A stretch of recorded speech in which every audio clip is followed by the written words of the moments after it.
Olha, você tem acompanhado aqui no Jornal da Record News uma série de entrevistas a respeito de perspectiva para 2017, até para que a gente possa organizar a nossa vida e olhar para onde vai o nosso país no ano de 2017.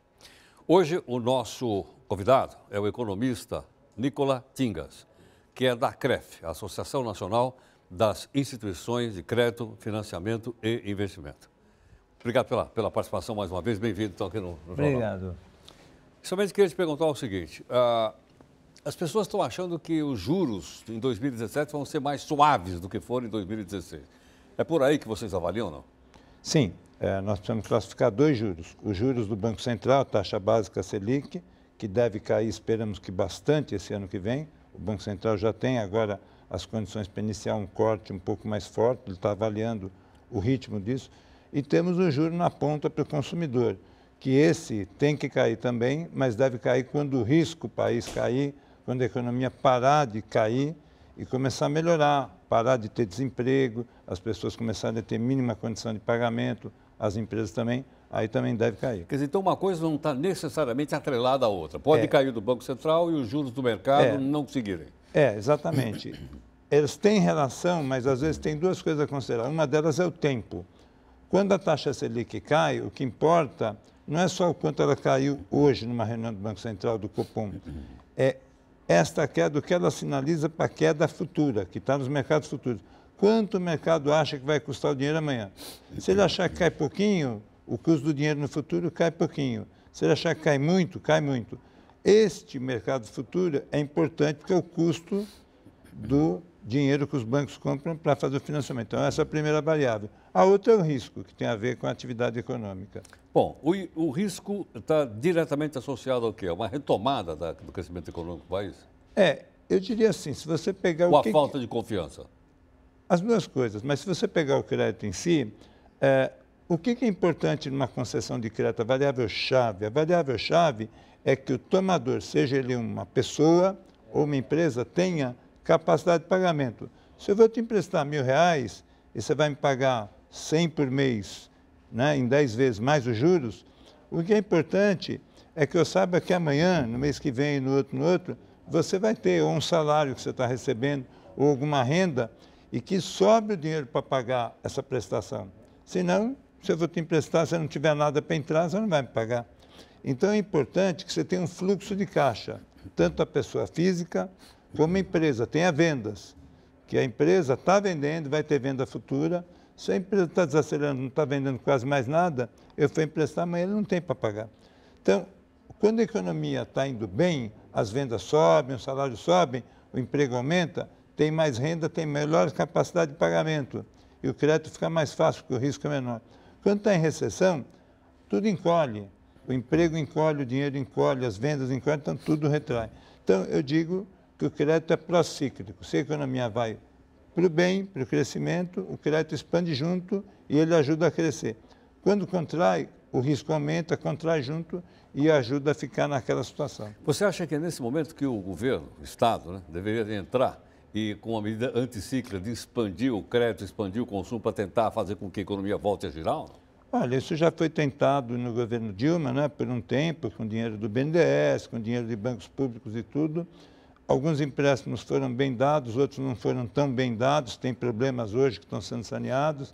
Então, o empréstimo público, como uma ajuda anticíclica, ele é importante, mas tem que ser por um período de tempo curto, numa quantidade moderada, mas como incentivo para o resto andar, e não ser ele sozinho a fazer isso. Foi feito em larga escala, e aí você viu que isso prejudicou as finanças públicas, entre outras razões, é uma que também agravou o déficit público e tudo mais. Agora, Nicola, no passado a gente já passou por outras crises.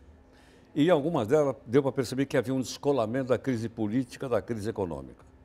Isso é perceptível agora ou elas se juntaram? Olha, eu te diria que elas estão muito mais juntas do que separadas. Você tem razão. Houve momentos que a gente conseguiu um pouco andar independentemente de uma questão política. É que a gravidade política hoje, ela é imensa, né? Por quê? Porque ela não ficou só numa questão política ou de partidos ou só na Lava Jato. Tudo.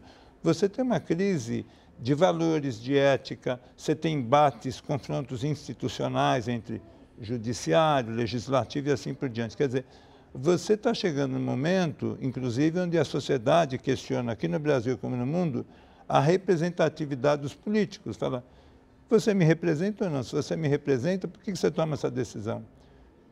Então, existe hoje um questionamento no mundo e aqui sobre como que o político usa o seu voto. Então, isso está trazendo também uma crise estrutural maior. E isso deprime a confiança, as pessoas começam, quando não tem confiança, eu vou gastar menos porque eu não sei amanhã, eu não sei se as coisas vão melhorar ou não. Então, esses processos estão muito mais juntos hoje pelo tamanho dessa crise. Entendo. Quer dizer, em todos esses fatores que você disse, está aí sempre subjacente, ou às vezes à frente, o fator confiança. Se eu não tenho confiança que eu vou ter meu emprego, se eu não tenho confiança que eu vou receber, se eu não tenho confiança... Exatamente. É ou não é? Exatamente. Confiança é tudo. Exatamente. Porque, ou quase tudo. Se você vai fazer um gasto hoje parcelado, é porque você acha que você vai pagar amanhã, você não quer ficar devendo. Então, para que você saiba que você vai poder pagar amanhã, você tem que ter confiança que você tem emprego amanhã. Você tem emprego, você ter confiança que tem emprego amanhã, você tem que saber que a empresa que você trabalha está indo bem, que parece estar tudo bem. Claro, pode acontecer algo e tudo mudar, e você ficar desempregado do nada. Mas isso é circunstancial seu ou da empresa. Agora, quando toda a economia está muito mal, e você vê um monte de gente, parece desempregado, o dinheiro está curto, a inflação agora está melhorando, está alta, o seu poder aquisitivo vai realmente embora e você tem que se proteger. Então, você não tem várias razões para não ter confiança de se expor, de tomar risco. Quando você fala a gente tem que se proteger, o que eu faço? Eu pego meu dinheiro e, em vez de aplicar numa atividade produtiva, eu coloco num investimento que pelo menos cubra para mim a inflação. Se for acima da inflação, está melhor? Eu adoro essa pergunta. Sabe por quê? Porque pouca gente fala o seguinte, a primeira coisa que tem que fazer não é olhar para onde eu ponho o dinheiro que eu faço. A primeira coisa que tem que fazer é olhar para como eu lido com o meu dinheiro. Qual é meu real orçamento? Por que eu tomo a decisão de comprar água, ou de eu comprar um sorvete, ou de eu comprar uma coisa mais... Quer dizer, por que eu tenho esta ou aquela necessidade? O que é realmente prioritário para mim? Quais são os meus planos? Qual é a minha real situação financeira? O que eu vou ganhar daqui para frente? Será que não é melhor eu começar a controlar mais algum supérfluo e fazer um curso de inglês? Porque eu sou jovem, eu vou querer estudar fora, ou que isso pode ser bom para a minha carreira, por exemplo? Será que eu não tenho outras coisas que eu possa fazer? Quer dizer, você tem que fazer a gestão da sua própria vontade, desse seu impulso, de querer fazer tudo. Você tem que fazer escolhas. Tem que saber o que realmente você ganha, o que realmente vai entrar de dinheiro ou não, e o que realmente você gasta. E aí você analisar tudo. Então, acho que a primeira pergunta é, como eu administro as minhas finanças, as minhas escolhas? Aí sim, aí você sabe o que você quer, o que você faz. Aí você tem um plano, fala, bom, então eu tenho várias vontades, mas não posso cumprir todas. Então eu vou escolher uma. O que eu vou escolher? O curso de inglês que é fundamental para a minha carreira. Ou eu vou trabalhar de autônomo, de taxista, eu preciso comprar um carro, então eu vou economizar para dar entrada, para financiar, mas eu vou poder pagar. Você tem que estabelecer prioridades e ver o que é mais útil, conveniente para você. Nicolás, queria pedir que você ficasse mais um instante aqui conosco, para a gente conversar um pouco mais. Bom, você está acompanhando hoje a análise feita aí, olhando para 2017, que é que nos interessa, 2016, né? O que a gente tinha que ter feito, já fizemos, o economista Nicolás Tingas. Rápido intervalo aqui no jornal e daqui a pouco a gente volta. Até já. Bom, nós estamos hoje acompanhando um pouco mais a perspectiva para 2017. Nosso convidado, você já acompanhou aqui conosco, é o Nicolás Tingas, que é economista da CREF, que está aqui conosco e nós estamos conversando um pouco a respeito da situação do crédito, especialmente, mas do país de uma forma geral para 2017. Nicolás, o governo, a duras penas, conseguiu aprovar aquela PEC dos gastos, né? Que teve, vamos dizer assim, bastante trabalho na Câmara, depois no Senado e tudo mais. E para 2017 está reservada uma outra briga que eu acho que até ainda é maior, porque essa é mais popular, que é a questão da reforma da Previdência. Perfeito. Queria te perguntar o seguinte, essas duas propostas, uma já transformada em lei e a outra ainda é um projeto, no que isso implica numa recuperação maior ou menor da economia em 2017? Bom, primeiro você tem um Estado altamente endividado e com, inclusive, incapacidade de fazer pagamentos básicos, né? Você vê o Estado do Rio de Janeiro, o Rio Grande do Sul, você tem uma dívida muito alta. Minas Gerais entrou nessa história. Minas Gerais. Né? Você tem um problema sério de finanças públicas, isso paralisa a economia, isso é um problema muito sério, é um risco muito alto para a economia. Então, primeiro você tem que ajeitar a casa. Ajeitar a casa é ajeitar o fluxo de caixa. Hoje eu tenho uma quantidade de receitas, de tributos, de impostos que entram, mas eu estou gastando cada vez mais. Ao longo de 20 anos, o crescimento do PIB, o crescimento dos impostos, não foi tão grande quanto a despesa. Cresceu em ritmo muito superior ao crescimento dos impostos. Então, deu um descasamento, deu um buraco enorme, deu uma dívida muito grande para financiar isso. Eu preciso parar com isso. Então, a primeira providência, a PEC diz assim, olha, eu preciso, ao longo dos próximos anos, ajustar o fluxo de caixa. Então, eu vou tendo arrecadação, mas eu tenho um limite para crescimento do gasto, de tal forma que eu vou começando a ter um orçamento que é mais estável e que não vai furar cada vez mais. Vai ter uma estabilidade e, com essa estabilidade, se eu gerar um excedente, eu vou começando a diminuir a dívida. Eu vou começar a pagar a parte da dívida. Vou começar a pagar a parte da dívida, vou reduzindo ao longo de anos. Por que isso é bom? Assim como para nós, pessoa física, uma empresa, porque eu vou ter crédito, eu, governo, eu vou poder emprestar lá fora, com isso eu vou poder fazer investimento em infraestrutura ou no que é importante a nível de gasto público e tudo. Eu posso ter prioridades, eu posso usar até financiamento se necessário, bem escolhido. Agora, só esse ajuste ao longo do tempo da PEC não é suficiente. Por quê? Porque existe um dos itens desses gastos que é o gasto previdenciário, o orçamento da Previdência, né? E esse orçamento, cada ano ele é mais deficitário, ou seja, o buraco dele cada ano é maior. Quer dizer o seguinte, se eu não controlar isso aqui, ele vai me desestabilizar essas contas no futuro. Então, além de eu fazer esse ajuste aqui, tem um critério para tentar ajustar as contas ao longo do tempo, eu preciso ver como é que eu vou reduzir esse gasto futuro.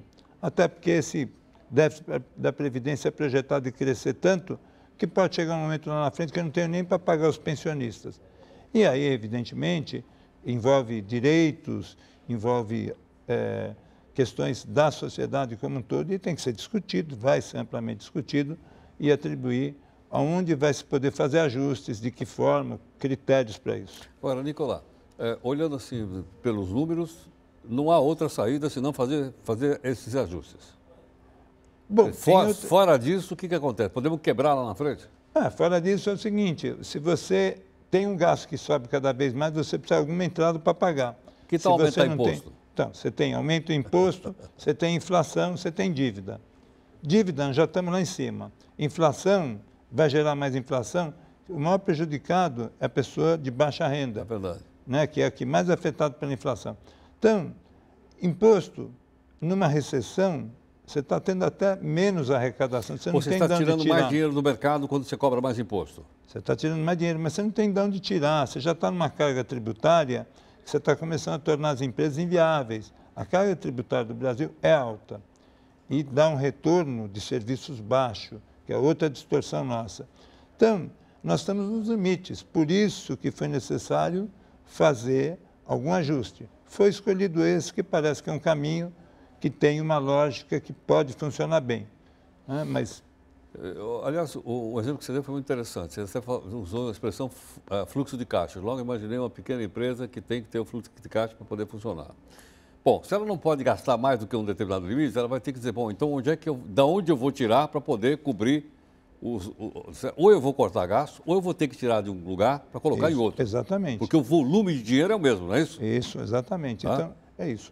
Por isso que existe uma decisão sábia, que é ter limite para tudo.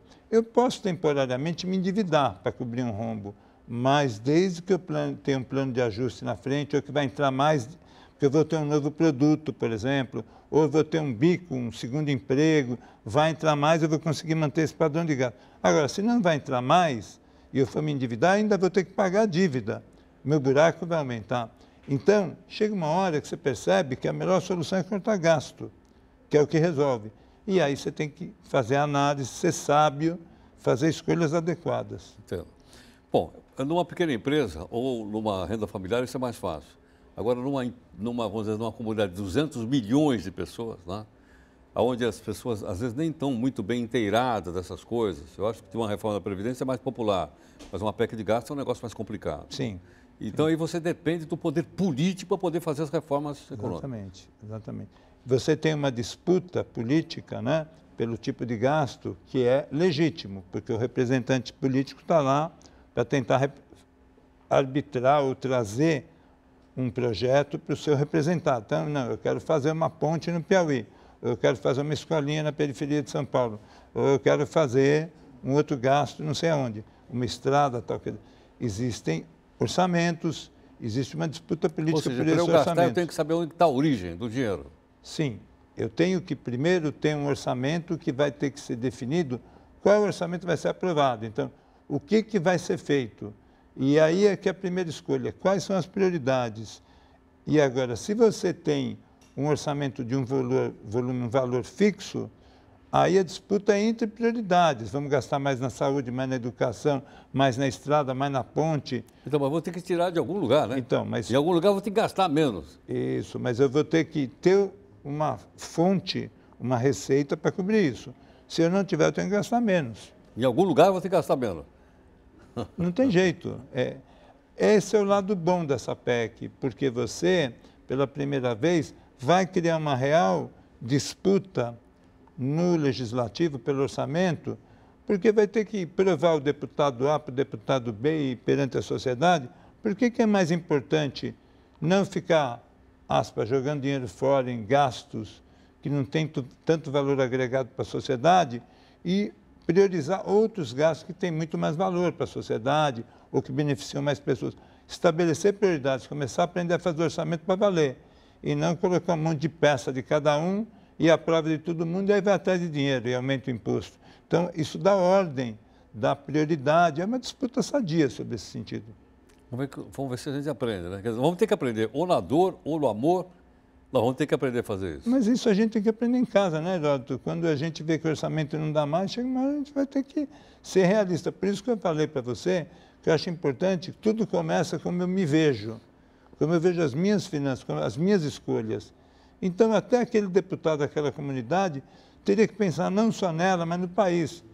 Vamos supor que a grande prioridade nacional hoje é saúde. Então, todo mundo nesse país vai abrir mão de muita coisa e vamos priorizar a saúde para fazer saúde em primeiro mundo. Claro. Ou é educação, ou é estrada para escoar, infraestrutura.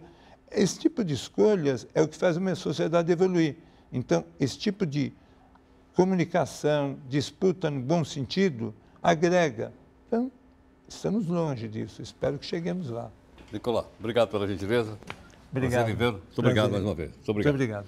Bom, você ouviu então aqui o nosso convidado, Nicolau Tingas, que é economista da CREF, conversando um pouco conosco e nos dando aqui mais uma perspectiva para 2017 para que a gente possa analisar melhor, né, e até nos organizar, porque nós vamos ter que participar disso, quer a gente queira, quer não. Não é só na nossa vida pessoal, também na vida do nosso país, através dos nossos representantes, né, no Senado, na Câmara, etc., que deverão, né, ouvir e mais, prestar conta daquilo que estão fazendo para a sociedade. Rápido intervalo, a gente volta então daqui a pouquinho. Até já.